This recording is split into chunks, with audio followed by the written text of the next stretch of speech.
I didn't have to convince President Trump of anything. He didn't need any convincing. He acted. I'm not sure who's running Iran right now. Mojtaba, the replacement Ayatollah. I think that what has to be done is to have alternative routes. Instead of going through the choke points of the Hormuz Straits and the el-Mandeb Straits, in order to have the flow of oil, just have oil pipelines, gas pipelines going west.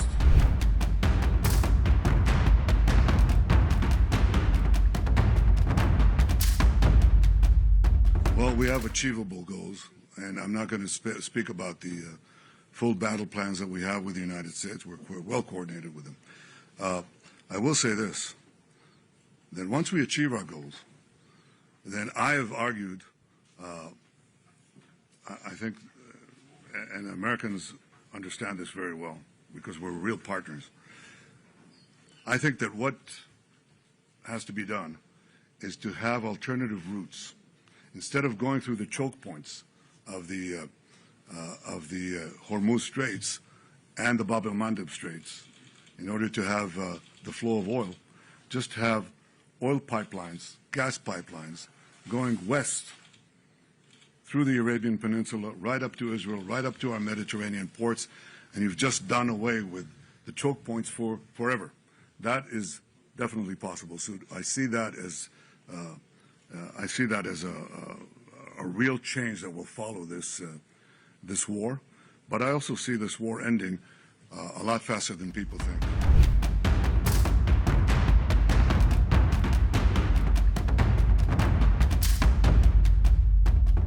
I'm not sure who's running Iran right now. Mojtaba, the replacement Ayatollah, has not shown his face. Have you seen him? We haven't. And we can't vouch exactly what is happening there. There is a cloud here that's not clear. What we see is that there's a lot of tensions inside the people who are edging for the top. It's not a uniform position. You see that sometimes with the contradictory orders that are given. You know, they do one thing and then they withdraw it and so on. I think it's important that they know that if they think they're going to target the world, target the President of the United States and so on, they themselves are being targeted. That creates a lot of uncertainty. We've found that that can have an effect. The removal of Nasrallah has never been really been replaced, because some people are not replaceable. I think the authority and the hold that Khamenei has had is not going to be translated to anyone, not to Mojtaba if he's there, and not to anyone else. But I think this is part of the effort to crack the regime. It's not going to happen in one day. We're 20 days into this war. Yes, we're seeing cracks. We're seeing cracks, and we're trying to propagate them as fast as we can. Not only in the top command, we're seeing cracks in the field. You know, it's sort of like a hollowed-out, rotten piece of wood that's holding on the outside, but there's a lot of rot inside. We're seeing some defections. We're seeing fear and trepidation in the IRGC units that are manning the ballistic missiles. You know why? Because they're afraid to die. They're not all suicidal. In fact, most of them are not. So we're seeing cracks, but we're going to hit them again and again. The minimum thing we want to do is, again, erase the industrial capacity that they had to produce these weapons. They'll have to build it from a start, and that's very hard. It's very hard to do underground, too. So they're not going to be able to just take the pieces and move them below the earth. It's going to be a lot harder for them. But ideally, if it cracks enough, and with some other things that I won't get into, yes, the regime could change. Is it guaranteed? No. And is it up to the Iranian people in the final accounting to make use of the conditions that we're doing in weakening this regime? We'll see. I cannot tell you. They're very brave, by the way. I don't come and criticize them in any way. I think they're very brave. I think they've suffered enormously.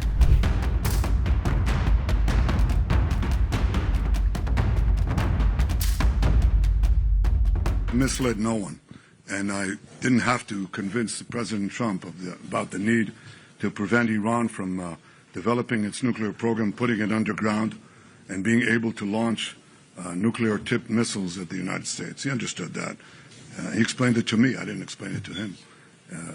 And I think that our partnership is the only way to avoid this catastrophic development. The loss of servicemen is painful. Early on in my military service, a fellow soldier died in my arms. I lost a brother who fought terrorists, led the historic Entebbe rescue. The cost to bereaved families is enormous, and I sympathize and send the condolences of the people of Israel to these families and to the American people. Freedom is precious. It has its costs. But if you're not prepared to defend it, if you're not prepared to resist the tyrannies that are trying to arm themselves with the weapons of mass death, you will have no future.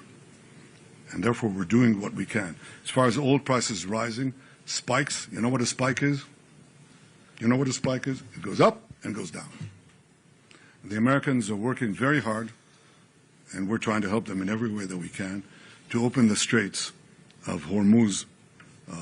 And if they succeed, which I think they will, then oil prices will come down. But if you say, all right, I'm suffering right now, and people are, then I shouldn't do anything. I should just succumb to the blackmail, let Iran get on with it, let them develop nuclear weapons and ballistic missiles to deliver them to New York and Los Angeles. You're going to be blackmailed in ways that you can't even imagine. I think what this war has done is unmask what Iran is. You know, we've said for years, look at these people. They're doing things that normal regimes do not do.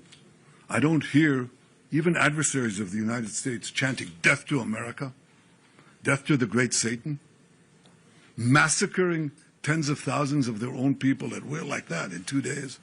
You have that sometimes. But the combination of fanaticism, deep ideological lunacy, there's no other way to call it, the total and utter ruthlessness of this regime makes it uniquely dangerous. Uniquely dangerous not only to Israel and to the United States, but to everything in between and far beyond. And the fact that this is not recognized, you ask me, okay, what do people think? What did they think in the 30s? What did they think in the 30s when you had a terrible, ruthless, killer regime led by a lunatic that took one country after the other, did it very sequentially? What did they say? They said what? They said, let's stay out of this. It's not our war. It's not our problem. Maybe it's only the Jews. Have we learned nothing, absolutely nothing in these 80 years? We cannot see the danger that lurks. It doesn't lurk. It's risen from the mud. It's right in our face. It's splattering blood right at us. I can't believe that we're clueless. We're not clueless. I talk to many American friends. They're not clueless. They understand this. Some don't. Some are adamantly opposed, but many are adopting a wait-and-see attitude. But I can tell you that I've spoken, as I said a minute ago, I've spoken to many, many leaders. We're talking about dozens and dozens of leaders. And they all say the same thing. I understand it. Some of them come out and say it. They're bold. And some of them say, I don't know, I wish, I understand it, but some of my people don't, or my news media are against me and so on. I was glad to see in the United States that an enormous enormous percentage of President Trump's supporters, traditional supporters, understand it. And I hope that my friends and colleagues of many years on the other side of the aisle, those who understand and agree with what I just said, and there are quite a few of them, have the courage to come out and say it. Because at the end, At the end, what is the task of leaders if you're a leader? The most important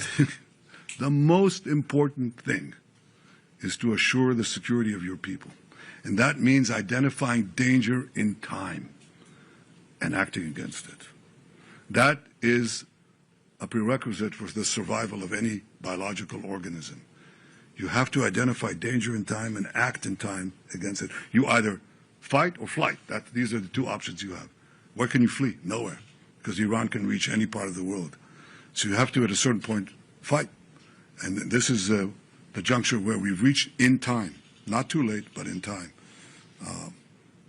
I just will encourage all those who agree with what President Trump is saying, with what I'm saying, to act.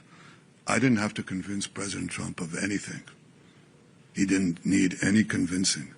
He acted as a great leader does to protect his country.